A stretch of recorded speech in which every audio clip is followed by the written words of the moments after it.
planning to visit Argentina as a tourist, now's the perfect time. Making use of the dollar blue will make your money go a long way. But what is the dollar blue? And why does it exist? Welcome to A Bloke in Buenos Aires with news and views in English from the capital of Argentina. Don't forget to like, subscribe and leave a comment. Tourists coming to Argentina, even budget tourists, can really live it up. Eat at the best restaurants, stay in nice hotels, take tours and travel around the country. If you take advantage of the so-called dollar blue, then your money will go a long way indeed. The dollar blue is an unofficial parallel exchange rate that gives you substantially more pesos for your dollars than you would get at the bank or official money changer. The comparable rates as of recording this video you can see in the ticker at the bottom of the screen. It's not as good as it used to be. This time last year the dollar blue was around twice the official rate, but it's still pretty damn good. So where do you access this exchange rate? Well, as I said, not at the bank, but there are a few ways. Some hotels will allow bills to be settled in dollars, and some shops and restaurants will give a discount if paid in dollars. Apparently using a foreign registered credit card will also allow payment at the tourist rate, which is basically the same as the blue rate. You can change your dollars in a cave. These are unofficial money changers. Walking around the city centre, you often hear cries of cambio, cambio.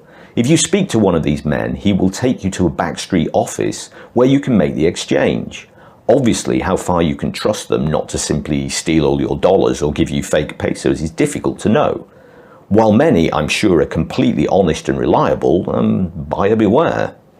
If you've been in Argentina for a while and started to make local friends, someone in your circle may be willing to buy your dollars or know someone who wants to. Finally, and the tourist favourite, is Western Union. Sending money to yourself via Western Union will give an exchange rate that is close to the blue rate, and it's by far the easiest and safest way to do it. In Argentina, for all kinds of good reasons, people don't trust banks. And because of constant currency devaluations and runaway inflation, it's impossible to have any kind of savings account. Inflation is getting to the point that when receiving monthly wages in pesos, it's best to spend them immediately, because by the end of the month they will buy less. So if a person wants to save money, they buy a stable currency, usually US dollars. But the government doesn't want people buying dollars because the central bank needs dollars to pay the installments on international loans. So previous governments put a restriction on the amount of dollars a person can buy, $200 US per month. But people want more than just $200, so a black market in dollars has developed where the exchange rate is higher than the official rate. This parallel exchange rate is known as the dollar blue. For someone coming to Argentina from pretty much any other part of the world, the whole idea of having two exchange rates must seem pretty strange. But there aren't only two, there's about 8 or 9 different exchange rates. For example, there's a special exchange rate for the sales of soybeans, Argentina's principal export, to keep the farmers happy as they represent a very powerful lobby.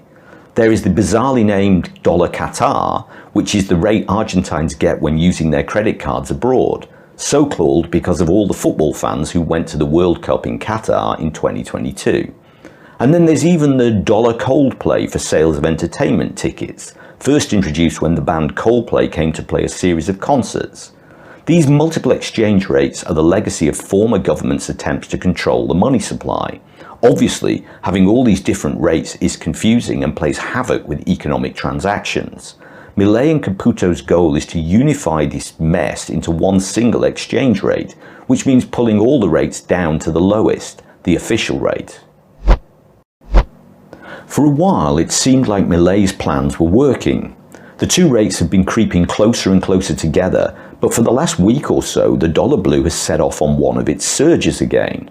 As price controls are lifted and subsidies removed, inflation is starting to move. The subway price climbed another 30% last week. That might not be reflected in the official numbers, which will be out later in the week, but things certainly feel more expensive. People are actually needing more pesos just to function, and so for the first time in years, since before COVID, for the first time in years, more people are selling dollars than buying, or at least that's what the official figures say. But since there's no real register of what's happening on the black market, the true situation is almost impossible to know.